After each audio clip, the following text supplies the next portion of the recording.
അവന് മാപ്പ് കൊടുത്തൊന്നും അങ്ങനെയൊന്നുമില്ല. ഞാൻ ഒരിക്കലും മാപ്പ് കൊടുക്കാൻ ആഗ്രഹിക്കുന്ന ഒരു പിതാവുമല്ല ഞാൻ. ഇത്രയും വലിയൊരു കൊലപാതകം ചെയ്തിട്ട് എൻ്റെ 5 പേരെ നഷ്ടപ്പെടുത്തിയിട്ട് അവന് മാപ്പ് കൊടുക്കാൻ ഞാൻ ഒരിക്കലും അറിയാനുമല്ല, മാപ്പ് കൊടുക്കത്തുമില്ല.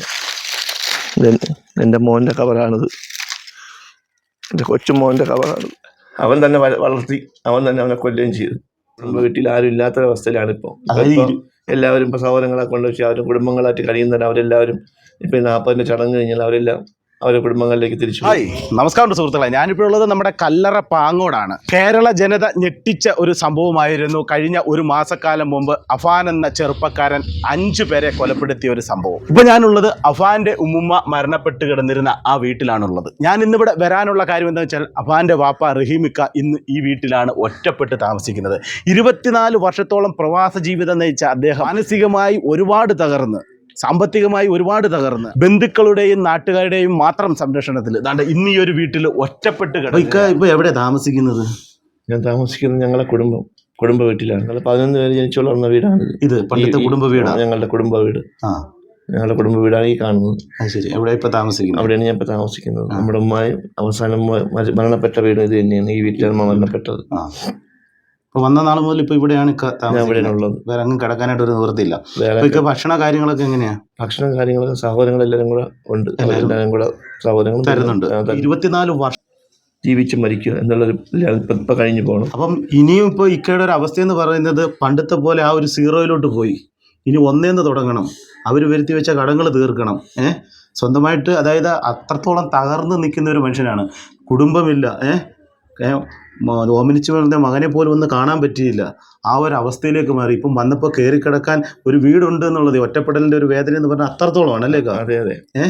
എന്തൊക്കെ ഒറ്റപ്പെട്ട ജീവിതം തന്നെയാണ്. അതിൻ്റെ ഒരു വേദന പറഞ്ഞറിയിക്കാൻ പറ്റത്തില്ല. അത് സ്വന്തമായിട്ട് ഉള്ളത് ജനങ്ങൾ, എൻ്റെ കേരള സമൂഹം എന്നോടൊപ്പം ഉണ്ട് എന്നുള്ളൊരു ബോധ്യം എനിക്കുണ്ട്. ശരി. അത് എനിക്ക് നഷ്ടപ്പെട്ടു പോയത് ഏറ്റവും വലുതാണ്. എന്നാലും കേരളത്തിൽ ജനങ്ങൾ എന്നോടൊപ്പം ഉണ്ട് എന്നുള്ളൊരു ബോധ്യം ഇതുണ്ട്. അപ്പം വൈഫിൻ്റെ കാര്യങ്ങളൊക്കെ ഇപ്പോൾ എങ്ങനെയാണ്? ഹോസ്പിറ്റലിൻ്റെ കാര്യങ്ങൾ ഹോസ്പിറ്റലിലാണ് ഇപ്പോൾ. ഹോസ്പിറ്റലിൽ ഒരു നോർമൽ സ്റ്റേജിലേക്ക് എത്തി അതോ? ഇല്ല, അത് സമയമെടുക്കുന്ന ഡോക്ടർമാർ പറഞ്ഞു. ഒരുപാട് സമയമെടുക്കും. കാരണം ആരോഗ്യപരമായ ബുദ്ധിമുട്ടില്ലെങ്കിലും മാനസികപരമായി വളരെ തകർന്ന അവസ്ഥയിലാണ് നിൽക്കുന്നത്. മെന്റലി പ്രശ്നമാണ് ഇപ്പോൾ മെയിനായിട്ട് ഉള്ളത്. പിന്നെ മകനെ കണ്ടു, നിങ്ങൾ തമ്മിൽ സംസാരിച്ചു എന്നൊക്കെ പറഞ്ഞിട്ട് ഒരു ഇതിലൊക്കെ വാർത്തകൾ വന്നിരുന്നു, ചാനലുകളിലൊക്കെ. അപ്പം കണ്ടിരുന്നോ നേരിട്ട്? ഇല്ല, ഞാൻ നേരിട്ട് അവനെ കണ്ടിട്ടില്ല. ഞാൻ കണ്ടെന്ന് മാധ്യമങ്ങളെ കൊണ്ട് ഞാനും അറിഞ്ഞു. പക്ഷെ അതിൽ യാതൊരു സത്യവുമില്ല. ഞാനത് യാദൃച്ഛികമായിട്ട് വെഞ്ഞാറമൂട്ടിൽ വെച്ചൊന്ന് കണ്ടു. നേരിട്ട് നിങ്ങൾ കാണുകയോ സംസാരിക്കുകയോ സംസാരിച്ചിട്ടില്ല, കണ്ടിട്ടില്ല. യാദൃച്ഛികമായി കണ്ടിട്ടേ. വെഞ്ഞാറമൂട് വെച്ച് ഇങ്ങനെ കാണാനുള്ളൊരു സിറ്റുവേഷൻ എന്ന് പറയുന്നത്, ഞാൻ ടൗണിൽ ഞങ്ങൾ താഴോട്ട് പോകുമ്പോൾ അവനിങ്ങനെ എൻ്റെ വീട്ടിൽ കൊണ്ട് മൊഴിയെടുത്ത് തിരിച്ചു വരുന്ന സമയത്ത് അങ്ങനെ ഒരു കാഴ്ചയുള്ളൂ. പക്ഷേ സമൂഹ മാധ്യമങ്ങളിലെല്ലാം വന്നിരിക്കുന്നത് പറഞ്ഞാൽ അഫാനും വാപ്പയുമായി സംസാരിച്ചു, അഫാൻ വാപ്പയോട് പലതും തുറന്ന് വെളിപ്പെടുത്തി കുറ്റസമ്മതം നടത്തി എന്നൊക്കെ. അങ്ങനെ ഒരു സംഭവമേ ഉണ്ടായിട്ടില്ല. ഒരിക്കലും ഉണ്ടായിട്ടില്ല. അപ്പം വാർത്താ മാധ്യമങ്ങൾ കൂടി ഒന്ന് ചിന്തിക്കണം. ഒരു തകർന്നിരിക്കുന്ന മനുഷ്യനെ കുറിച്ചാണ് നിങ്ങൾ ഇതേപോലെ അല്ലേ എല്ലാ കഥകള്. അതെ അല്ലേ? സത്യം എന്താണെന്ന് എഴുതിയിട്ട് നമുക്ക് വിഷയമില്ല. സത്യമായിട്ട് പറഞ്ഞ കുഴപ്പമില്ല. പക്ഷെ നമ്മൾ അറിയാത്ത കാര്യങ്ങൾ അവർ എഴുതിയിട്ടു. എന്നെക്കുറിച്ചും എൻ്റെ മരണപ്പെട്ട ആൾക്കാരെ കുറിച്ചും സാമൂഹ്യ മാധ്യമങ്ങൾ ഒരുപാട് കഥകൾ ഇങ്ങനെ വരുന്നുണ്ട്. പക്ഷെ അതിലൊന്നും യാതൊരു സത്യവുമില്ല.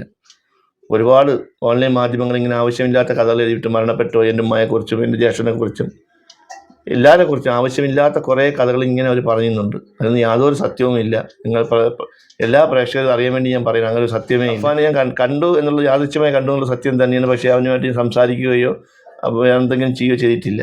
അവന് മാപ്പ് കൊടുത്തൊന്നും അങ്ങനെയൊന്നുമില്ല. ഞാൻ ഒരിക്കലും മാപ്പ് കൊടുക്കാൻ ആഗ്രഹിക്കുന്ന ഒരു പിതാവുമല്ല ഞാൻ. ഇത്രയും വലിയൊരു കൊലപാതകം ചെയ്തിട്ട് എൻ്റെ 5 പേരെ നഷ്ടപ്പെടുത്തിയിട്ട് അവന് മാപ്പ് കൊടുക്കാൻ ഞാൻ ഒരിക്കലും അറിയാനുമല്ല, മാപ്പ് കൊടുക്കത്തുമില്ല. എൻ്റെ ജീവിതകാലം എങ്ങനെയെങ്കിലും ശിഷ്ടകാലം ജീവിച്ച് മരിക്കുക എന്നുള്ളതാണ്, ഈ മകനോടുകൂടി മരിക്കുക എന്നുള്ളതാണ്. അല്ലാതെ അവനെ ഞാൻ കാണുകയോ അവന് പൊരുത്തപ്പെട്ട് കൊടുക്കുകയോ ഒരിക്കലും ഞാൻ ചെയ്യുകയില്ല. മക്കൾ രണ്ടും ഞാൻ മരണപ്പെട്ടത് തന്നെയാണ് കണക്കാക്കുന്നത്. എനിക്ക് 2 മക്കൾ ഒരുപോലെയാണ്. എന്നാലും കുറച്ചുകൂടെ എന്നോട് വാത്സല്യമുള്ള കൊച്ചുമോനായിരുന്നു. അവൻ തന്നെ വളർത്തി, അവൻ തന്നെ അവനെ കൊല്ലുകയും ചെയ്തു. എൻ്റെ ഒരു കുറവ് അറിയിക്കാതെ അവൻ വളർത്തിയിട്ടുണ്ട്. പക്ഷേ അവൻ ഇത്രയും വലിയൊരു കൊലപാതകം ചെയ്തു